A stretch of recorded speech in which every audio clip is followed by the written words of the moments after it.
Hey friends, my name is Mukesh Kulotia. I'm an entrepreneur, author and a speaker. दोस्तों आपका फिर से एक बार इस चैनल के ऊपर स्वागत है।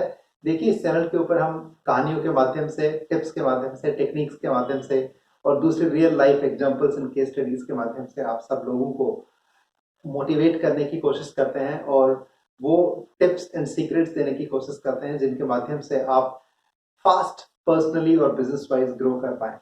तो देखिए इसी सीरीज में आज हम एक कहानी आपके लिए लेकर के आए हैं और ये कहानी मेरे दिल के बहुत बहुत करीब है।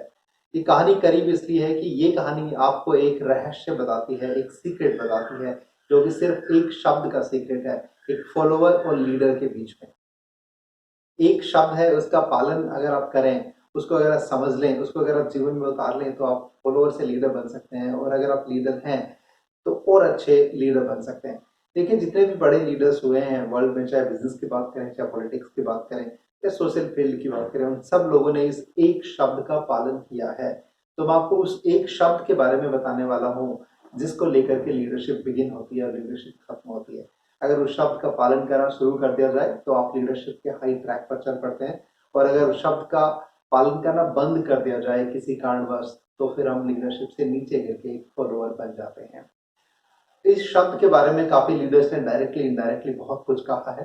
इनफैक्ट जो लीडरशिप के रिसर्चर्स हुए हैं, जिन लोगों ने रिसर्च किया है, उन लोगों ने भी इस शब्द के बारे में बहुत कुछ रिसर्च किया है और काफी कुछ कहा जा चुका है।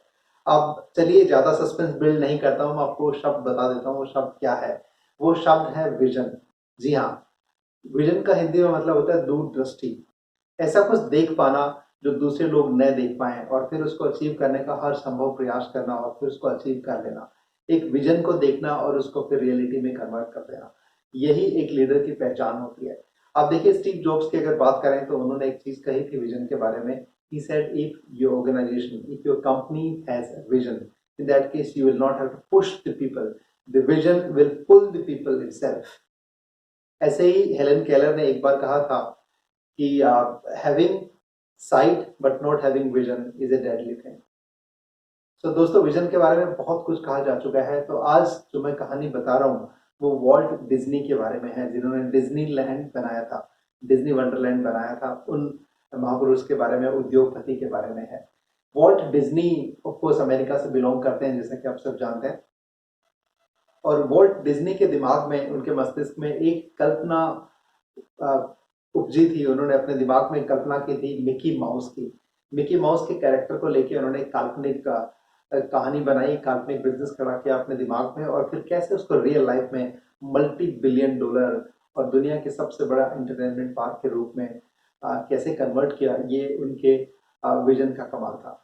देखिए इस आज के जो आपको मैं एग्जांपल बताने वाला हूँ कि किस तरह से उनका विजन स्ट्रॉन्ग होता था और कैसे वो विजन के ऊपर काम करते थे, वो कुछ इस तरह से है कि वॉल्ट डिज्नी को ऑफकोर्स ड्रीम्स देखने का बहुत शौक था और उन्होंने कहा भी था एक बार, if you can dream it you can do it.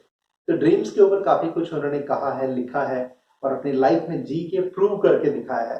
तो वॉल्ट डिज्नी को जब ऑफकोर्स ड्रीमिंग का शौक था तो ड्रीमिंग को एक अगले लेवल पर जा लेके जाते थे, उसको एक विजन में क्रिएट करते थे और विजन में क्रिएट करने के बाद उसका एक प्लान बनाते थे, उसके माइलस्टोन्स का बिजनेस प्लान वो सब बनाते थे और फिर उसको एग्जीक्यूट करते थे और एग्जीक्यूट करने के बाद ऑफकोर्स जो रिजल्ट मिलते थे उसको हम सक्सेस कहते हैं, उसको हम सब देखते हैं, आज भी देखते हैं और एंड आई एम श्योर काफी सालों तक उसको देखते रहेंगे। वॉल्ट डिज्नी हमारे बीच में नहीं है लेकिन उनकी सफलता, उनकी मिसाल कि कैसे विजन को कन्वर्ट किया जाए, हम सब लोगों के लिए प्रेरणा का स्रोत बनी रहेगी। देखिए वॉल्ट डिज्नी एक बार बीमार हो गए थे अपने जीवन के कुछ आखिरी दिनों में और जब वो बीमार हुए तो हॉस्पिटल में एडमिट करवाया गया और हॉस्पिटल में एडमिट जब करवाया गया तो डॉक्टर ने उनको बोला कि आप बैठ नहीं सकते, आप चल भी नहीं सकते, आप खड़े भी नहीं हो सकते, आपको सिर्फ लेटे रहना पड़ेगा। तो हॉस्पिटल के बेड पर वॉल्ट डिज्नी जी लेटे रहते थे और उन्होंने क्या किया था, देखिए उनका पैशन कितना जबरदस्त था अपने विजन को लेकर के। उन्होंने क्या किया था, अपने विजन को एक बोर्ड पर उतार दिया था, पेन और पेपर की मदद से पेपर के ऊपर उतार दिया था और जब वो हॉस्पिटल में बेड के ऊपर लेटे हुए थे तो उन्होंने ऐसा कुछ करवाया that he managed to tag the business plan, the chart of the business plan on the ceiling of the room. जो हॉस्पिटल का रूम था उसमें जहां पर सीलिंग फैन होता है उसके पास ऊपर छत पर अपना बिजनेस प्लान, अपना जो ड्रीम है, अपना जो विजन है, उसको चिपकवा दिया था। उस चार्ट को उन्होंने चिपकवा दिया था। अब वो चार्ट जब चिपक गया ऊपर, तो वो लेटे लेटे हमेशा ये सोचते रहते थे कि कौन सा स्टेप पहले किया जाएगा, उसके बाद कौन सा स्टेप किया जाएगा, उसके बाद कौन सा स्टेप किया जाएगा। ये बिजनेस प्लान जो है इसको कैसे एग्जीक्यूट कर सकते हैं, इसमें क्या रिसोर्सेज चाहिए, कब तक कौन कौन सा काम हो जाएगा, कौन क्या क्या काम करेगा, किसको क्या डेलीगेशन किया जा सकता है। और उनके पास में उनका सेक्रेटरी रहता था जो कि उनके बिजनेस प्लान को लिखता रहता था, और इस प्रोजेक्ट प्लान को वो एक पेपर के ऊपर पेन से उतारता रहता था। ऑफ कोर्स बाद में इन्हीं सब का एग्जीक्यूशन होता था। तो उस टाइम ऐसा हुआ कि काफी लोग ऑफ कोर्स उनसे मिलने जा रहे थे जब वो बीमार थे तो हॉस्पिटल में। तो एक पत्रकार जो है, एक रिपोर्टर वहां मिलने उनसे पहुंचे, और जैसे ही उन्होंने वॉल्ट डिज्नी से उनका हालचाल पूछा, तो वॉल्ट डिज्नी एकदम मुस्कुराते हुए उन्होंने कहा कि मैं बहुत अच्छा हूँ, जल्द ही मैं ठीक हो जाऊंगा, और बाहर आकर के, हॉस्पिटल से बाहर आकर के अपने बिजनेस प्लान को एग्जीक्यूट करूंगा और दुनिया को मैं एक बेहतरीन खूबसूरत चीज बना करके दूंगा। तो देखो, जो लोग लाइफ में सक्सेसफुल होते हैं वो बहुत पॉजिटिव होते हैं हर चीज के बारे में, हमेशा वो ब्राइटर साइड ही देखते हैं किसी भी चीज की। तो कहानी यही खत्म नहीं हुई। उन्होंने उस रिपोर्टर को, वॉल्ट डिज्नी ने उस रिपोर्टर को कहा कि आप मेरे साथ बेड पर लेट जाइए, मैं आपको समझाता हूँ मेरा क्या प्लान है आगे, मेरा क्या सपना है, क्या विजन है जिसको हम अचीव करना चाहते हैं।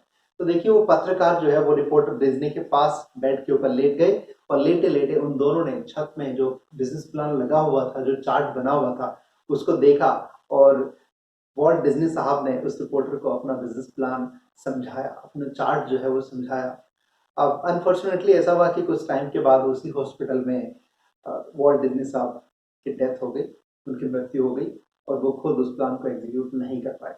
लेकिन कुछ सालों में उनके जो भतीजे हैं मिस्टर रॉय डिज्नी, जो डिज्नीलैंड देख रहे थे उसके बाद, तो उन्होंने ऑरलैंडो में ये बहुत बड़े डिज्नी वंडरलैंड बना बना दिया। और काफी भव्य जो है डिज्नी वंडरलैंड जब बन के आया, तो ऑफ कोर्स जब इनॉग्रेशन हुआ, जो उद्घाटन हुआ, तो उस उद्घाटन में काफी लोग आए, और संयोगवश वो पत्रकार, वो रिपोर्टर भी वहां पर आए। और उन रिपोर्टर ने जब देखा तो एक तरह से मानो अपने दांतों तले उंगली दबा ली कि वाह, कितना सुंदर मनोरंजन पार्क है, कितना बढ़िया मनोरंजन पार्क है। लेकिन जैसे ही उनको वॉल्ट डिज्नी की याद आई, थोड़े से दुखी हो गए, और उन्हें रॉय डिज्नी से कहा कि रॉय, मुझे अफसोस है कि आज श्री वॉल्ट डिज्नी जी अपनी कृति को देखने के लिए हमारे बीच नहीं है। जब ऐसा सुना, तो रॉय डिज्नी ने जवाब दिया कि देखिए सर, आपको अफसोस करने की जरूरत नहीं है। वॉल्ट डिज्नी जी ने ये सब कुछ पहले ही देख लिया था, उसी का नतीजा है कि आज हम इसको देख पा रहे हैं। कितना गहन जवाब उन्होंने दिया, देखो आप।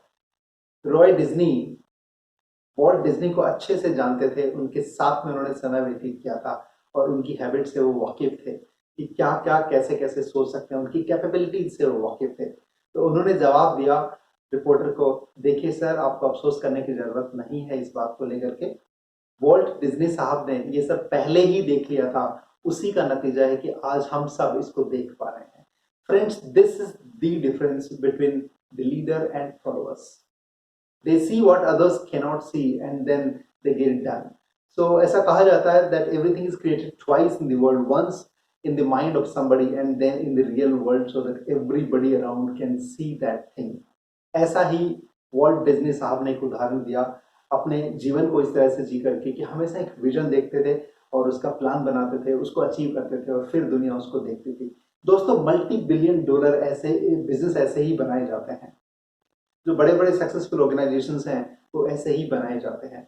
जो बहुत सफल नॉन प्रॉफिट ऑर्गेनाइजेशंस चल रहे हैं, जो ह्यूमैनिटी की सेवा करते हैं, जो अच्छे लीडर्स होते हैं, जो दुनिया को बदल देते हैं, चाहे हम महात्मा गांधी जी की बात करें, चाहे हम नेल्सन मंडेला जी की बात करें, चाहे हम अब्राहम लिंकन जी की बात करें, वो ऐसे ही बनते हैं। They see a vision for their organisation, for their life and their country, और मे बी द वर्ल्ड। सब कुछ अपना दांव पर लगा के लग जाते हैं उसको कैसे अचीव किया जाए, और अपने सारे रिसोर्सेज उसको पाने में लगा देते हैं। इस तरह से एक विजन जो है एक लीडर को डिफरेंशिएट कर देता है बाकी सब पब्लिक से। और हमारे भारत के एक बड़े उद्योगपति की बात करें जिन्होंने विजन के बेसिस पे बहुत कुछ अचीव किया, तो उनका नाम है धीरूभाई अंबानी। उन्होंने कहा था कि सबसे बड़ा सोचो, सबसे पहले सोचो, और